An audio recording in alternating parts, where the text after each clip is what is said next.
Welcome all viewers to our channel. We are glad to see you here, where we share amazing stories from people's lives. Each of you is important to us and we will be interested to know what country and city you are from. Please write about it in the comments. Now let's move on to our first story.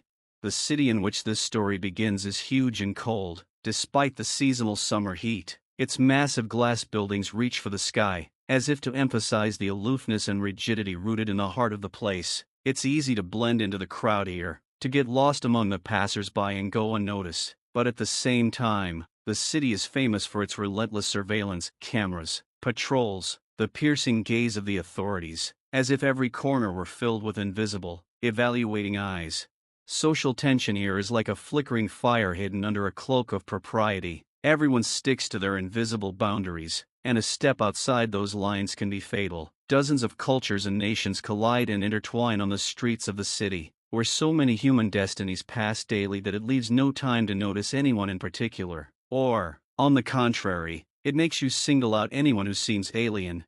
Among this mass of people, there is a famous singer, a star whose voice everyone knows. His name is Devon Blaine, and he grew up in this town, on the southern edge. Amidst poverty and street gangs, his road to fame was not an easy one. Devon went through a lot, losing friends along the way, but despite the hardships, he chose a path of music that took him far away from the neighborhoods where he started. Now he was famous, he was known all over the world, and coming home was going to be a symbol of victory. Devon planned concerts and fan meetings to remind himself and his fellow countrymen that anything is possible, even when the odds are against you. Devon knew, however, that not everyone would welcome him. In this city, where his flamboyant appearance and free style had always made him stand out, he had to face prejudice and danger more than once. Yet he decided to return home, confident that his celebrity would protect him from the old ghosts. Across town, at the police station, Officer Kevin Malloy sat at this time, contemplating the end of another shift. Malloy had been a part of the system for several years now, and his views had become increasingly rigid and intolerant. To him, every criminal was like another, and he often saw faces in the crowd that seemed suspicious to him. They were faces he had grown up with, but faces he himself had learned to hate. Over time, this developed into a barely concealed bias that only manifested itself outside the precinct. Kevin Malloy was a man with his own baggage. His environment from childhood was full of prejudice and hatred, and it became an integral part of his character. He, like many, shared a prejudice against people who seemed like outsiders, enemies of the law. There was indifference and wariness in his eyes, and confidence in his actions that his position allowed him to decide who was right and who was wrong. That night, Devon and Malloy's paths were to cross, and neither of them knew that this collision would be the beginning of a story that would change their lives. When Devon Blaine's private jet landed at the airport, the sky was already darkening. The city greeted him with a suffocating mixture of summer heat and smog, a familiar and almost nostalgic smell. A few fans and reporters had gathered around the airport, eager to see the stars return, but Devon knew that time would be set aside for fans and press tomorrow. Tonight, however, was not how he wanted to spend his evening. Under dark glasses and wearing simple clothes, Devon left the building through the back door to go unnoticed. He was accompanied only by two childhood friends who had been waiting for his arrival and whom he hadn't seen in years. "Think they won't recognize you?" one of them asked with a chuckle, noticing Devon's all-too-typical behavior. But he only grinned. "The old neighborhood forgot me a long time ago, just like I forgot him." The city they had grown up in had changed, but it was still an unsafe place. There were police patrols on almost every corner, and the police were focused on people who, like Devon had once been, lived on the edge between legality and survival. He knew that people here were used to being judged by their appearance and demeanor, that he himself had once had to endure constant surveillance and suspicion simply because he was a black kid off the street. And now, having passed through wealth and fame, he is here again, among the shadows of the past, in the heart of the night city. His friends had suggested walking the old streets and reminiscing about old times. Devon agreed, though he felt some tension inside, as if returning to these neighborhoods was a dangerous game. But he needed to feel the streets and see the places that, despite the danger, inspired him to make music. Those streets, those faded houses were in his songs. He walked along the sidewalks, surprised at how little had really changed. Abandoned buildings, graffiti, the dim light of street lamps. Devon tried to hide from his surroundings, but every now and then he was approached by people who seemed to recognize him. Some asked for an autograph, some asked for a picture, some just looked at him with respect. He felt both at home and a stranger here at the same time. Yet despite the fleeting pleasantries, Devon felt the weight of stares. There were still those in the city who looked at him with distrust. His gazes crossed with passers-by, and each time he tried to avert his eyes, there was no telling who was a friend here and who would rat him out for petty gain. In one alleyway, he noticed a group of young men leaning against the wall, watching him like a stranger. His instincts, learned from years of fighting for survival, reminded him of themselves. His premonitions were not false. One of the young men he had noticed had seemed to him at once a familiar type, the same men who in his youth had been waiting for him and the other boys to rob or get into trouble. But this time it was different. They passed him by without recognizing him as a celebrity, and he moved on, trying to delve into the past. At some point as he crossed the street, he noticed a patrol car on the corner. It drove slowly along the sidewalk, the headlights catching his figure. An officer sat behind the wheel, staring at him, and the cop's gaze was scratchy and wary. Even in the darkness it was obvious he was sizing him up. Devon felt an unpleasant chill run down his spine, but tried not to give in to the sense of danger. He knew he should act calm and not draw attention, but those stares so familiar and so hard ignited an old fear in him. This officer was no random passerby. This was Kevin Malloy, the same police officer whose biases had become part of his service. He looked closely at passers-by, especially black men, suspecting each one of them to be a threat, a troublemaker and a troublemaker. The sight of a stranger wandering through his territory hurt his pride, as if questioning his authority. A thought flashed through Malloy's mind. Why is this man walking around here and what is he up to? Malloy slowly got out of the car and walked toward him, determined to apprehend the suspicious subject without even realizing who he was about to stop. The rhythm of his footsteps soothed him, and for a moment he felt free, even vulnerable, a rare feeling for someone used to hiding behind the fences of fame and distance from others. The rhythm of the footsteps soothed him, and for a moment he felt free and even vulnerable, a rare feeling for someone used to hiding behind the fences of fame and distance from others. As he delved deeper into the forgotten neighborhoods, however, there was a sense that he had gone too far. This was not a neighborhood where he could be recognized. This was a neighborhood where strangers, especially those who stood out, didn't belong. It was here, among the dark nooks and crannies, that Kevin Malloy noticed him. Standing in the shadows, he immediately noticed the strange-looking black man, who seemed to be wandering around aimlessly, as if searching for something or someone. Malloy's gaze became intense, appraising as he noted every element of Devon's clothing, every detail he considered suspicious. Not from around here, he thought, and preconceived conclusions began to spring up rapidly in his mind. The officer was certain that men like this man could only be in this part of town for one reason: to break the law. Malloy decided not to miss the chance to show his zeal and foresight, and did not hesitate to make his way toward the stranger. When Devon noticed the policeman approaching him, he felt a slight twinge of anxiety. He knew these places, knew it could be dangerous to stay here too long, yet instinct wouldn't let him just turn away and walk away. He didn't know that this particular neighborhood was where patrols went at night, who exactly this officer was, but the sense of menace was growing with each passing second. "Hey, you!" Malloy's voice came out louder than necessary. He approached Devon with unconcealed suspicion, looking at him as if he were facing a criminal. Devon turned around and their gazes met. Malloy stepped closer and studied him with his gaze like a predator before it leapt. "What are you doing here?" Malloy asked, and you could feel the aggression in his voice. The question was asked with such coldness and prejudice that Devon felt an inner protest. He exhaled, trying to remain calm, and replied that he was just taking a walk. But Malloy wasn't convinced. "Walking, you say? Down dark alleys where you don't belong?" Malloy circled him slowly, like a predator circling its prey. His eyes glowed with menace, and his every movement was calibrated to inspire fear. Devon raised his hands in a conciliatory gesture, trying to defuse the situation. He wasn't going to panic, but he didn't want to show off his notoriety either, for fear it might make things worse. "Look, I'm not bothering anyone," he said calmly but reservedly.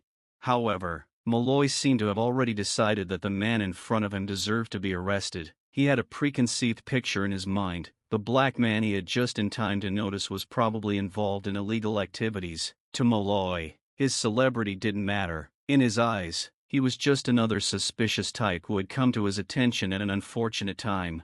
Interfering or not, that's for me to decide. Let's see your papers, Malloy said sharply. He stepped closer, violating Devon's personal space, and at that moment the tension peaked.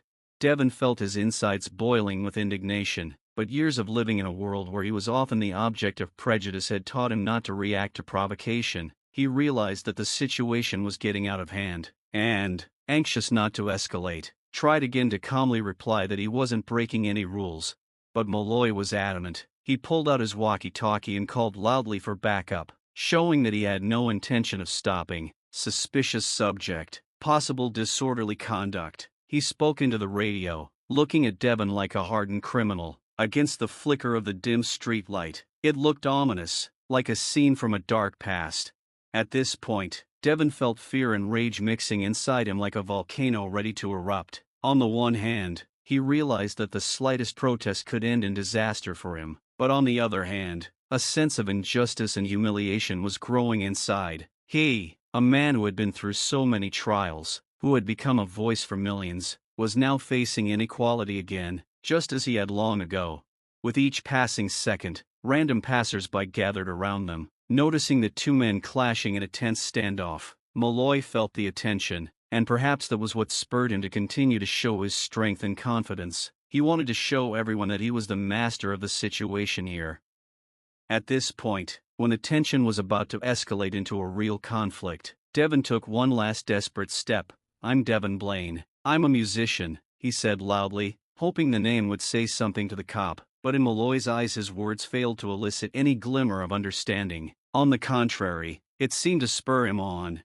"So, you think your name changes anything?" he said, and there was contempt in his voice. The dim light from the street lights oozed through the cloud-covered sky, illuminating the small patch of road where everything was happening. Devon faced the policeman, feeling the helpless rage building. Nothing seemed to have changed since the days when he lived in this neighborhood and had been repeatedly stopped, searched, and belittled as a threat. It was the same, painfully familiar scenario, and he knew his actions would be interpreted against him, no matter how calmly he behaved. Officer Malloy didn't show the slightest interest in who the man in front of him was. He had already formed an opinion of him, and in his mind Devon was not someone famous or worthy of respect. He was just another black man who, in his opinion, was here to break the law, and it wasn't his name or status, but his very appearance, his background and where he was located that constituted the evidence against him in Malloy's eyes. Malloy stepped forward, a look of disbelief bordering on hatred in his eyes. He pulled out a notebook and, looking at Devon as if he were a criminal in front of him, began listing the violations: illegal presence in the area, suspicious maneuvers, attempting to avoid police encounters. With each word, his voice grew more sarcastic. Devon couldn't believe this was happening in real life. It was as if he were being forced to participate in some absurd spectacle. "Look, this is all kind of crazy," Devon tried to object, holding back his irritation. He knew he couldn't afford to lose control, even if the situation was getting more and more absurd. "I'm just taking a walk. I'm not breaking any laws." But his calm tone only seemed to encourage Malloy to continue. "You don't tell me what's legal and what's not," the officer replied sharply, taking a step closer. "We don't like to have suspicious individuals roaming the streets pretending to be honest citizens." Malloy pulled out his handcuffs and stepped toward Devon. The sound of metal rings was like the finale to this theater of the absurd, but Devon couldn't believe the cop actually intended to detain him. "What are you going to detain me for?" he asked with anger and pain in his voice, unable to contain his emotions any longer. "Hooliganism, possible threat to public order," Malloy muttered, beginning to cuff his wrists. He didn't bother to explain the basis for his decisions. Too many instances in his practice had ended this way. He had stopped black men without even thinking about the consequences, sure that his word would be the last, and now he was going to do the same, simply because he could. Passers-by began to stop, interested in the unusual sight. Some people recognized Devon, their faces contorted with amazement and indignation. Some pulled out their phones and started snapping pictures. Noticing this, Devon felt a flash of hope. Maybe if someone saw and recorded what was happening, he could somehow defend himself, but that only annoyed Malloy. He turned to the crowd and, trying to appear calm and unperturbed, said, "Please disperse. The police officers are doing their job." His words, however, only piqued the interest of the crowd, and whispers began to be heard in the surroundings. "That's Devon Blaine," someone whispered, and the name sounded like a challenge to the officer's prejudice. Several people moved closer, scrutinizing the singer's face, trying to make sure it was really him. "He didn't break the law. Let him go," a woman shouted from the crowd, and that made Malloy even more indignant. He felt the ground go from under his feet, but instead of stopping, he tightened his grip,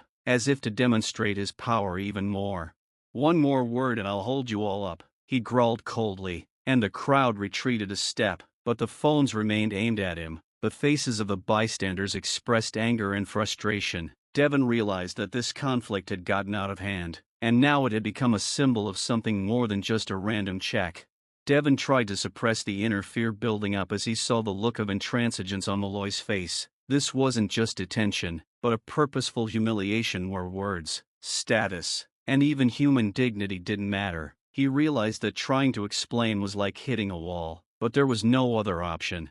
"You don't even know who I am," Devon said, trying to speak evenly but with a note of firmness. "I didn't break the law. I'm Devon Blaine, a musician, and I'm here to perform at a benefit concert." He said this loudly for those around him to hear so that at least someone would try to intervene. In Malloy's eyes, however, his words only increased the mocking contempt in his eyes. "Call yourself president. I don't care," Malloy pronounced, smirking and holding Devon by the elbow. "I said you're suspicious, and that's all I need to know. This isn't a show. You're not on stage." The cop's words were filled with such disdain that the people around him involuntarily gasped. The crowd began to whisper louder and louder, some of those present cheering Devon on, others angry at the injustice unfolding before them. "You do realize this is illegal?" Barely containing his anger, Devon said. "You detaining me for no reason, refusing to listen is a violation of my rights." But Malloy didn't care. It was as if he was enjoying the situation, knowing that he was in his power and had every right to do whatever he wanted with this man. There was more than toughness in his actions. It was a demonstration that he was above the law. "You think you have any rights?" Malloy threw in derisively. "You see, it is I who make the law here, not your fame or name." He said it as if he was dealing with something low and unworthy, as if the mere fact of Devon being in this neighborhood was a challenge to his authority. Feeling the situation spinning out of control, Devon tried to take a step backward, but Malloy squeezed his arm with painful force. An unnatural fire lit up in the cop's eyes, and his face contorted with hidden rage. Devon realized that every word he said was only fueling that hatred, and no matter what he said, Malloy wouldn't stop pushing. A sense of helplessness filled him, but rage grew with it. Why, despite everything he'd been through, did he still have to justify himself to someone who thought he was a criminal? Everything he knew, his whole life, had come down to this: the policeman's clenched fist, the humiliating stare, and the accusations based only on the color of his skin. Malloy tightened his grip and pushed him against the wall, so that Devon hit his shoulder and lost his balance for a moment. Those around him began shouting outraged phrases, demanding an end to this lawlessness, but Malloy ignored them. "I'm not interested in your charity," he said coldly, bringing his face close to Devon's. "I'm interested in why you're here and what you're hiding." Devon felt panic begin to overwhelm him. Suddenly he realized that his life was literally in this man's hands, and he couldn't be sure the cop would stop. He remembered all the violent incidents that had happened to others like him, remembered how easy it was to become guilty just by being in the wrong place at the wrong time. And then, from the crowd, came a loud shout, "We're filming everything. It's against the law." Several people stood with phones, and the camera was pointed directly at Malloy and Devon. One of them shouted out, "That's Devon Blaine. Do you realize who you're detaining?" The second Malloy looked away was enough time for his face to contort in irritation. He realized he'd attracted too much attention and tried to contain his emotions, but Devon could see that deep down, the man wasn't going to back down. The crowd kept getting closer, shouting words of encouragement and outrage. Devon felt a surge of strength, realizing that people were ready to support him. He straightened and tried to meet Malloy's gaze, showing that he wasn't afraid. Inwardly, however, he knew he was still in danger, and every step could turn into a new round of conflict. The heavy metal handcuffs were digging into Devon's wrists, the cold steel burning his skin, giving it a grim inevitability. Under Officer Malloy's sneering and disgruntled gaze, he found himself in a police car, strapped in like a dangerous criminal. Malloy sat behind the wheel with a triumphant grin. He'd gotten his way. Devon could feel the anxiety turning to underlying fear. He knew that even at his level of fame, these cases didn't always end fairly. As the car pulled away from the noisy crowd, the protests echoed in his head for a long time. It was evidence that people were not indifferent to injustice, that they were willing to stand up for him. But still, Devon was left alone with a system that always seemed to be on his side. At the police station, he was led past a series of empty offices and thrown into a gray, empty room, the cold light of the lamps mercilessly illuminating every detail. Officers glimpsed him as they passed. Some gave him a brief, indifferent glance. Some didn't even dignify him with a glance. This place, like a machine, absorbed and grinded up destinies. People were lost here, and doors slammed shut behind them. Sitting at the metal table, Devon could feel the anger and despair building. He couldn't understand how he'd ended up here. All he'd ever wanted to do was visit his hometown, bring joy to the people with his performance, and now he had to face a reality in which his fame and merit meant nothing to the prejudice and hatred of one man. Meanwhile, his friends and manager noticed his absence. The usual plan for the evening was that they would meet for dinner to discuss details of the upcoming benefit concert, but Devon didn't show up, and no one answered his phone calls. At first they'd assumed he was just late or out for a walk, but the anxiety was growing by the minute.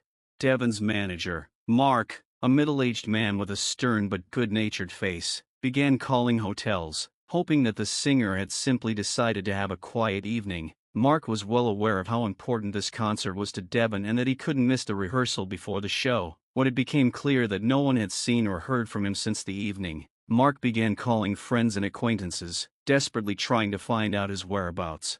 Meanwhile, in the darkened room of the police station, Devon sat at a metal desk, Malloy standing across from him. He leaned against the desk, staring defiantly at the singer. In the silence, only the loud ticking of the wall clock could be heard, clearly recording the time that dragged on for an agonizingly long time. The officer finally spoke, his voice sounding contemptuous and sarcastic. "So, Mr. Famous Singer, did you think your popularity could save you? This isn't a stage or your show. The rules are different here." Devon tried to contain his irritation, but fury was bubbling up inside him. "You have no right to keep me here for no reason," he replied firmly, though he realized words would do little good. "I've done nothing wrong. You don't tell me who has rights and who doesn't," Malloy bellowed, slamming his fist on the table. "You were in a suspicious place, acting like a suspicious type, and that's good enough for me." Devon took a deep breath to calm himself, but Malloy seemed to be looking for any opportunity to escalate the conflict. The policeman's eyes read the desire to bring him to the boiling point, to make him lose his temper and give him an excuse to use force. Outside, along the corridor, the silhouettes of police officers flickered as they passed the door. Some stopped for a second, peering inside, some recognizing Devon but not interfering. To them, it was just another detention, another protocol formality. But Devon knew, if he didn't keep his cool, if he let his emotions run wild, it would be used against him. The police station gradually filled with the evening flow of business, and Devon's apprehension soon became a notable event. The officers, accustomed to seeing quite a few strange things, began to cast wary glances in the direction of the room where their suspect was sitting. One of the junior officers glanced at the detention file and suddenly stopped, squinting as if remembering something. "Wait a minute," he muttered to himself. The man's face was painfully familiar, flashed on posters and screens, filling album covers and social media. Was this really Devon Blaine, the same man the whole country knew? A second later, the officer made his way toward his coworkers, pretending to simply discuss business with them, but the gossip quickly spread through the building, and soon everyone knew that a celebrity was at the station. Whispers echoed in the hallways. "Is that really him? What's he doing here? They say he's been detained by Malloy for some kind of madness again." Everyone knew that Officer Malloy was more than just strict. His selective detention methods and bias were already raising questions among his coworkers. The vast majority preferred not to get involved, turning a blind eye to the way he dealt with inappropriate people. But this time it looked different. Devon sat across from Malloy in a room flooded with harsh light from the lamps, his gaze cold. With every word the policeman said, he realized that any explanation was meaningless. Malloy's looks and actions showed his intent to subdue him by any means necessary. The door opened, and a sergeant's figure appeared on the threshold. The gray-haired man, who had been in the service a long time, knew something was wrong. He cast a frown at Malloy, trying to maintain a semblance of calm. "Officer Malloy, may I have a moment?" he said softly but imperiously, gesturing for the policeman to come out.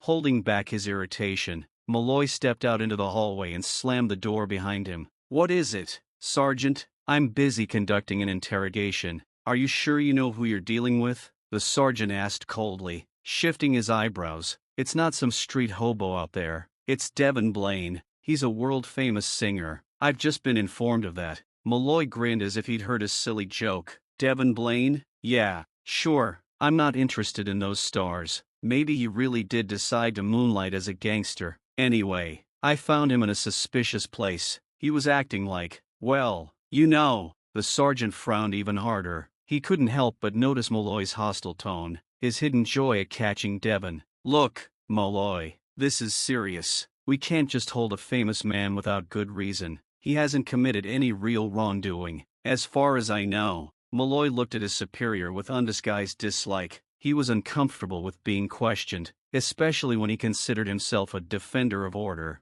"Sergeant, I don't need their names and merits. I've seen him where he shouldn't be. I'm sure he's involved in something. We know how they can blow dust in our eyes," Malloy replied, his face expressing indignation. The sergeant nodded, but his face showed increasing displeasure. He knew that Malloy would not give up until he had his way, until he had proved at least to himself that he was right. Meanwhile, Devon sat in silence, waiting for the situation to resolve itself. He could hear muffled voices outside the door, and the anxiety in his soul was being replaced by anger. He could feel his patience running out with each passing moment as the injustice of this place began to seep into his mind, eating away at his confidence. At that point, the station began to receive call after calls from his manager, from friends and lawyers who had been notified of the incident. Department officials realized that the situation went beyond a routine incident, that not only Devon's reputation was at stake, but the entire police department's.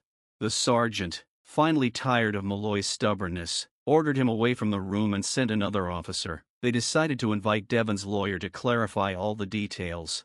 The news of Devon Blaine's detention spread like wildfire. The story was quickly leaked to the media as soon as rumors of the detention were confirmed, and spread across channels and social media at the speed of light. By morning, headlines and news outlets were peppered with phrases like, "Unfair detention of a famous singer," "Detained without reason," "A policeman abuses his power," "The system has shown its true face again." Every news channel played videos taken by passers-by at the moment of arrest. You could see people's faces full of horror and anger, condemning words toward the police officer, and a voice shouting through the crowd, "That's Devon Blaine." Social networks were overflowing with outraged comments, calls for justice and demanding explanations from the police. Fans and simply concerned people massively supported Devon, spreading information about his detention and demanding punishment for Officer Malloy. Supporters organized the hashtag Justice for Devon campaign, and under this hashtag, a wave of posts began exposing racist practices and abuses of power. People shared their stories, memories of how injustice had touched their lives, and crystallized in the public's mind the image of Malloy as the embodiment of systemic evil. At first, the police station tried to keep the situation under control, calling the detention a mere formality and a misunderstanding. However, this only added fuel to the fire. Every time the police department made another formal statement, the public met it with fury, refusing to take their words seriously. There were rumors that the station management tried to hush up the case, but this proved impossible amid the public outcry. Protests began to erupt one after another in the city like fierce flames. Hundreds of people took to the streets with placards and banners demanding justice and an end to racial bias. The placards bore the inscriptions, "We are all Devon, justice for all," and "Injustice somewhere is a threat to justice everywhere." People of different ages and nationalities, those who were tired of silent fear, felt in this story not just the detention of a famous singer, but a symbol of their own struggle. Malloy watched the news from his apartment, increasingly aware that the case was a personal disaster for him. He could not suppress his inner fear of the consequences, though he tried to remain ostentatiously calm. It was a surprise to him that the case had reached such a level and attracted the attention of the whole country. His every move seemed to be under the magnifying glass of public opinion. He had never imagined that the detention of one person, albeit a celebrity, would turn out to be a catalyst for public anger and protest against the entire system, but an inner voice told him that this was not just a random outburst, but the accumulated rage of people living with bias as a permanent shadow. The situation became even more heated when news outlets released a statement from Devon himself. After his release on bail, he delivered an emotional address calling for an end to racial discrimination and police abuse. His voice, always powerful on stage, this time sounded firm and resolute, but now he spoke of the personal, of pain familiar to him from his childhood. "I'm not a criminal, and I won't apologize for just walking down the street," he said, looking directly into the camera. His words hit the audience's perception like a hammer, unleashing an even stronger response. Crowds of people again took to the streets after the singer's address. Marches and rallies were held in major cities across the country. People shouted slogans and chanted Devon's name, demanding that the authorities take responsibility and reform the police force. Celebrities, stars and human rights activists began to support Devon, spreading calls for change. Many celebrities and civic leaders began to rally in support of not only Devon, but all those who had been treated unfairly. There was a tense silence in the police station. Many of the officers realized that the department was under intense scrutiny. Demonstrators surrounded the police station, shouting calls for justice and change. Some officers became concerned for their safety, fearing that the situation could get out of control. It was as if the bustling city had fallen silent before the coming storm. The police department was under tremendous pressure from the public, the media and human rights organizations, who were now demanding not only explanations but justice. The station's call center was blocked by incessant calls with outraged comments, and emails were flooded with letters from people all over the country. On Monday morning, the police chief, surrounded by department officials and lawyers, walked out to a crowd of reporters waiting outside the building. Microphones and cameras were pointed at him, and questions poured in one after another. Why was a celebrity detained without cause? When will Officer Malloy be held accountable for his actions? What explanation do you have for the citizens? The police chief, trying to appear calm, read a prepared statement. "We understand the concerns of the public and want to assure you that justice will be served. We apologize to Mr. Blaine for the inconvenience and promise to conduct an internal investigation to determine all the facts." But as soon as he finished, he was surrounded even tighter by reporters frustrated by the formal answers, who wouldn't let him go, demanding specifics and steps, not promises. Meanwhile, inside the department, Officer Malloy was experiencing unprecedented pressure from his co-workers and superiors. The angry hissing within the department that he had put everyone on blast had escalated. He had spent more time in interrogations in the past few days than he had in his long career. His superiors demanded an explanation, but Malloy stood firm. He cited standard procedures and suspicious behavior, but with each word of justification, his story became less and less convincing. In a conference room converted into a crisis management center, he was summoned to give an explanation. Internal security and attorneys were in attendance, and a number of dignitaries sat around a long table. Officer Malloy sighed, trying to look confident, but his eyes wandered around the room, betraying an inner uncertainty.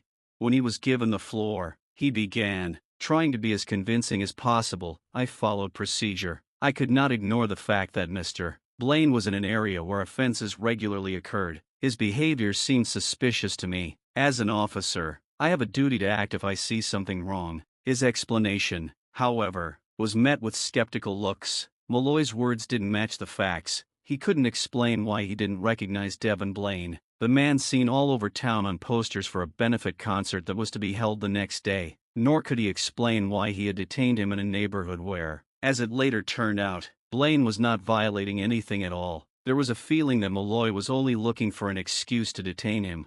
"Tell me, Officer Malloy," the Homeland Security representative finally addressed him, "did you see the crime scene, or did you have irrefutable evidence that Mr. Blaine had broken the law?" Malloy hesitated, trying to choose his words. "Well, you know, he was in the wrong place at the wrong time." It was a weak argument, and he knew it. The words "inappropriate place" sounded like a conscious admission of bias, and the crowd immediately picked up on it. The office staff glanced around, and the security representative gave Malloy a hard, judgmental look. "Officer Malloy," another department spokesman pronounced, "we cannot, by your own admission, detain people simply because you find them inappropriate for a certain neighborhood. We are here to protect the rights and freedoms of all citizens, without exception. Malloy felt the pressure building. All his confidence was shattered, and behind him he could feel the judgment of his colleagues, but he couldn't seem to admit he was wrong. He only repeated about suspicious behavior and professional duty. The more he tried to defend himself, the weaker his excuses sounded. Meanwhile, as the crisis meeting unfolded, a growing crowd gathered at the door of the police department. The protests drew not only locals but also supporters from across the state. People with placards and megaphones shouted slogans demanding Malloy's firing and police reforms. The press avidly recorded what was happening, broadcasting it around the world, showing how this case became a symbol of long-awaited change. The police leadership, sensing the rising tide of discontent, realized that tough measures could not be avoided. After days filled with relentless pressure from the press and activists, Devon Blaine made a decision that shocked the entire country. He filed a lawsuit against the police for civil rights violations. The singer, always confident in his power on stage, now found himself at the center of a fight for justice, and his choice was a conscious and decisive one. He knew this step would not be easy, but he felt it was necessary in order to change not only his own fate, but the fate of those who face racial bias on a daily basis. His attorney, former prosecutor Liam Harper, with whom Devon had previously worked with on other legal matters, became the primary defense counsel in the case. Liam was an experienced lawyer, with a strong commitment to fighting for justice. He knew this case would be far from straightforward and prepared for it with impeccable thoroughness. "Not only will we fight for damages," Liam said at the press conference, "but for real change, for the opportunity to give a voice to those who are humiliated every day, who face the brutal reality of racial discrimination." The lawsuit against the police was not only for personal damages, but also for human rights violations. Devon couldn't let incidents like this go unpunished. This was not just his personal trial, but the beginning of a more global struggle against a system that had for too long turned a blind eye to its sickness, the racism that permeated its very foundations. When news of the lawsuit leaked to the media, the city was on the verge of exploding. Protests that had recently been centered in the streets were now transformed into a mass movement reaching a wider audience. Activists, civil rights activists, and even public figures supported Devon's decision, and the hashtag Justice for Devon came to symbolize not only his case, but also the movement to end systemic racism in policing. The entire city, and later the country, watched the developments with bated breath. A trial that would not only change Devon Blaine's life, but could be a watershed moment in the fight against racism in policing, said leading analysts. Not only did the fate of one man depend on this case, but also the future for many who have faced similar violations. When it came to trial, the situation was already tense. Malloy, who had remained in the shadows all this time, was preparing for trial, but his excuses were getting weaker and weaker. His lawyer tried to find clues to justify his actions, but each time this was met with new evidence and testimony that increasingly shattered his version of events. The opposing side was already presenting evidence showing that the detention was unjustified, that Malloy himself had a history of bias and had repeatedly violated the rights of citizens. The trial culminated with witnesses appearing in court ready to testify about the police officers' bias. Among them were people who knew Malloy personally and noted that his attitude towards people of different races was always tense and hostile. Evidence provided by human rights activists showed that Malloy was known for his harsh language and actions that went beyond the call of duty. This evidence strongly undermined his position at trial. But the most powerful blow to Malloy's defense were the words of Devon Blaine himself. The singer, testifying, spoke calmly, but his words cut like a knife through glass. "This case is not just about me. I'm not the first, and unless things change, I won't be the last. We all have the right to be heard. We all have the right to respect, to be free from violence and bias. I am not silent, and I don't want my children, like others, to go through what I went through." The court proceedings attracted the attention of not only locals, but also people across the country. Protests again gained momentum, and support for Devon was expressed not only by fans, but also by entire communities. The media actively covered the trial, posting candid interviews with experts on racial politics and human rights. In parallel to the court hearings, rallies and marches continued in the cities, where people demanded real reform in the police force. When the court found Malloy's actions illegal, The verdict caused a storm of emotion. Devon was awarded damages, but more important to him was the moral aspect of recognizing that the system was wrong. The precedent set by this case became a symbol that everyone, regardless of color or status, is entitled to protection and respect. Nevertheless, things were far from over. Despite this partial success, the struggle for systemic change was just beginning. Molloy, though found guilty, had not been held fully accountable, and many doubted that this process would be the beginning of real change. However, Devon knew he could not stop there. His case was just part of a larger struggle, and he was prepared to continue it, despite the challenges and threats. The courtroom was full, and the atmosphere was as tense as a taut string. Every word, every piece of evidence was valuable, because this trial mattered not only to Devon Blaine and his lawsuit, but to the entire nation trying to understand how far racial bias in law enforcement could go. Officer Molloy sat in the dock, his face tense and closed. He tried not to show his anxiety, but his eyes betrayed an inner struggle. Before him stood not just a singer, but a man who had become a symbol of opposition to the whole system, and his case could be a turning point in history. On the other side of the room sat Devon's lawyers, including Liam Harper, known for his determination and unyielding stance in the fight for justice. He did not hide his confidence, knowing that every minute of this trial would be supported by facts that clearly called into question the actions of the police officer. The trial began with Devon's lawyer making his case in full seriousness and with emotional gravity. He recounted how his client, an international star, had been detained in one of the city's poorest neighborhoods simply because he looked like an inappropriate element. He emphasized that for Molloy and his colleagues, black people were more like targets for surveillance than citizens with equal rights. Molloy, Harper said, was acting on a preconceived stereotype, and his detention was a solid demonstration of racial bias. "This is not an accident," Liam said, standing in front of the court. "This is a systemic problem. What we're seeing here is not just an isolated incident, but a vicious practice that is growing within the police force and encompassing its entire structure. And if we let this go by, we're only confirming that for certain people, in this case Devon Blaine, the law and the law is nothing more than a power play for those in power." Devon's testimony, though restrained and emotionally intense, was a real turning point in the trial. He described in detail how he was stopped by a police officer, how he was immediately accused of a crime he did not commit. Devon described how he felt at the time, how he was in shock, not realizing what was happening, and how his body filled with fear when Molloy became aggressive. "I've struggled with this my whole life. Looked at my brothers and sisters who suffered the same detentions, but I never had to face it personally. I couldn't believe it was happening to me," he admitted. The police officer's defense attorneys, on the other hand, tried to focus on the professional part of the case. They argued that Molloy's actions were justified because he was guided by his professional intuition and suspicions triggered by Devon's behavior in a neighborhood where offenses often occur. Such precautions, they said, are part of mandatory practice for police officers working in troubled neighborhoods.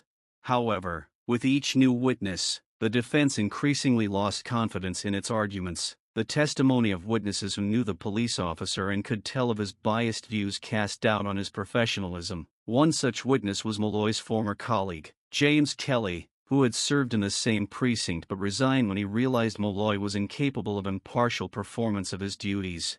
"When I worked with him, I saw the way he acted around black people, especially young guys. He always saw them as a threat, even if they weren't doing anything suspicious. It became a topic of conversation in our department more than once," Kelly testified. He noted that it was this sentiment that made Molloy a danger to the community. He was convinced that black people were always potential criminals, Kelly added, clearly seeing those words echoing around the room. The situation began to take a very different turn when the judge, given the mounting evidence and testimony, was forced to invite experts on racial bias to testify. Experts raised the issue of how systemic racism in the police often goes unnoticed, and how the lack of anti-corruption and anti-discrimination programs fosters such prejudicial attitudes among law enforcement officers. "We cannot ignore the fact that incidents like this happen all the time and that despite the obvious problem, the police are not taking adequate measures to fix it. This is not just a random incident. This is a pattern," said Prof. Jordan Harris, an expert on racial discrimination in law enforcement. The moment the judge decided to continue the trial into the next day, It was evident on Malloy's face that his confidence was beginning to fade. His eyes seemed to begin to lose determination, and the nervous movements of his hands betrayed that the pressure was getting stronger by the minute. He realized more and more that this case was not just about his personal actions, but about the system in which he was being allowed to exist with this attitude. Meanwhile, outside the courthouse, the protests grew more and more massive. People, not only in the city but across the country, continued to take to the streets, demanding justice for Blaine and recognition of the problems within the police force. Human rights and activist collectives began to coordinate their actions, organizing rallies that blocked roads, blocked major intersections, and brought together thousands of people determined not to let this trial go unchallenged. Devon Blaine's story became an example to all who knew that racism in the police did not just exist, but remained a hidden system maintained at all levels. This trial, in turn, was not only a trial of a police officer, but also a test of the system itself, which at a certain point had to decide whether it was ready to change. The trial, which had lasted several months, had reached its climax. Everyone held their breath, and the courtroom was dead silent. At stake was not only Devon Blaine's personal case, but the reputation of an entire law enforcement system that had long remained in the shadows, protecting those who had broken the trust between police and citizens through their behavior. At that moment, as the entire city, and perhaps even the country, waited for a decision, the judge rose, and his voice rang out in the silence. After careful consideration of all the evidence and testimony, this court finds Officer Malloy's actions were improper. His detention was based on racial bias, without substantial evidence, and in violation of a citizen's rights. A police officer has no right to act as he did. Accordingly, he is hereby suspended from the force and is appropriately penalized for violating Devon Blaine's civil rights. The courtroom literally exploded with applause. People who came to support the singer could not contain their emotions. They stood, applauded, some even cried, realizing that this was not just one man's victory, but a huge step forward in the fight against racism and bias that permeated public institutions. But in this victory was not only liberation for Devon Blaine, but also the realization that the fight for justice, though successful this time, cannot end here.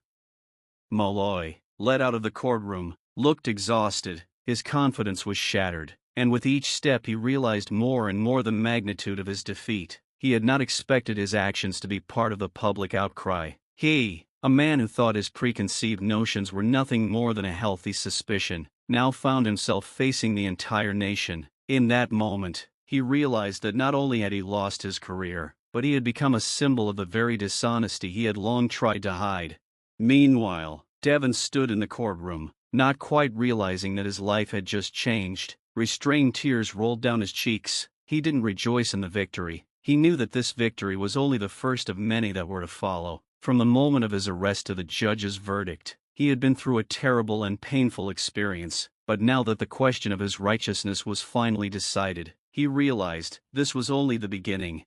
"We need more," he said, standing before reporters after the meeting. "This case, while important, should not be an exception. We must fight so that in every part of the country, people who suffer racial discrimination can feel that the law protects them, that it is in our power to stop this injustice." Devon Blaine didn't just win in court, he became a voice for thousands, if not millions, of people who felt the brunt of racial bias in their daily lives. His subsequent actions were the key to a true revolution in attitudes toward human rights. The singer, formerly known for his songs, has now become a leader in the social reform movement, and his name has become synonymous with the fight for equality and justice. Shortly after the trial, he created a foundation to support those who were victims of racial discrimination and to help reform the police. He began organizing mass protests and public actions that sought to reform law enforcement by training them to act impartially, without regard to color. He worked with human rights activists and advocates to ensure that police officers received the necessary education on human rights and racial bias. Malloy was not only suspended, but also subjected to disciplinary action that included a long-term investigation into his police activities. His actions led to massive personnel reviews in police departments across the country, but for Devon himself, this was less an accomplishment than a realization that the work had only just begun. Racism in the police force was deeply entrenched, and the system that allowed people like Malloy to stay on the force needed a deep cleanup. Devon continued to fight for reform, bringing attention to issues that had previously been ignored. His songs, filled with social and political themes, became an anthem for those seeking justice. Not only did he fill audiences at his concerts, but he became a symbol of a new era where society began to fight for human rights and respect for everyone. A real wave of change began in the country. It didn't take long for police reforms to take hold, and many departments began to revise their internal procedures and policies. They began to set clear standards against discrimination and to introduce programs that train officers to work with people regardless of their race or social status. But the most important thing for Devon was that his struggle gave people hope. People began to talk openly about the problems they were facing. They stopped being afraid to be heard. In the end, this story was what truly changed society, a victory not just for one man, but for all those who fight for equality and justice every day. Devon knew there was more work to be done, but now he knew for sure they would not be silent, they would not stand by, and no one else would have to go through what he had gone through. Thank you for your attention and for letting this story be a part of your day. Take care of yourself and your loved ones. See you again.